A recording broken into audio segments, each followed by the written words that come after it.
Can you tell a little bit of your, like, kind of a personal story about when did you first become aware of whiteness as an institutional power structure? What was that experience like? So we did a fair amount of prep for this panel. And this is one of the harder questions, I think, for me to excavate. So I do believe for many people of color, particularly people of the African diaspora, that question is simply a fact. So to pinpoint a moment is pretty subjective.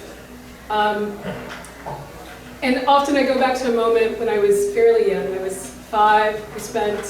My family spent less than a year in Billings, Montana. My father was a federal employee, and he was relocated there for a very short time before we moved back because it was so racist in the 80s. And this is not my favorite example because it's quite overt and explicit, and I feel like the ways in which the most corrosive elements of racism and white supremacy that I experience tend to be more like everyday indignities. So it's not always the most illustrative in a way that I think really requires our attention and action. But when I was 5, there was actually a young girl of color who called me a nigger. And I was confused. And both my parents were activists in their own right, so there was organizing that happened afterward. And I think what I understood how white institutions worked was they're very inaction, right? They were so slow to respond.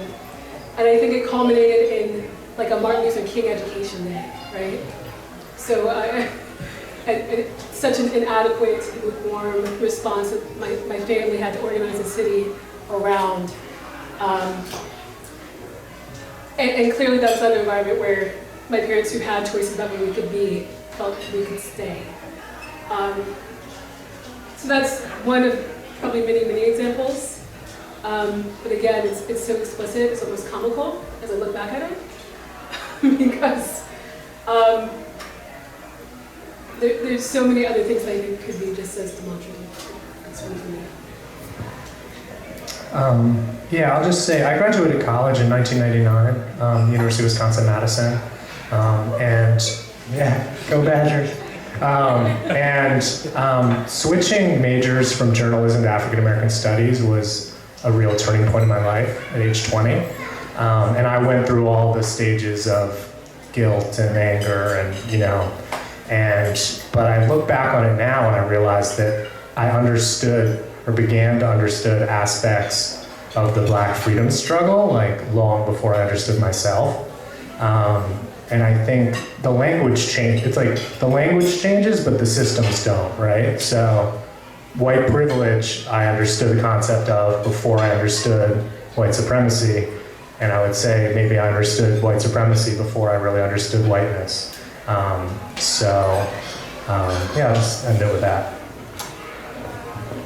So I grew up in the 90s in DC. So DC looked very different than this room does now.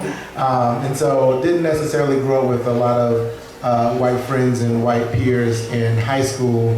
But I did grow up during the era of mass incarceration. And so when we talk about these systems of oppression, they were very real for me because unfortunately I buried many of my friends as a result of the war on drugs, and a lot of my friends went to prison as a result of mass incarceration. And so this idea that you can have this idea of a super predator or the Black criminal and how that can turn into actual policies that further racial inequity is like really real for me. And so seeing the impact that this system of whiteness has on Black bodies, like I literally went through it as a kid living here in DC in the 90s.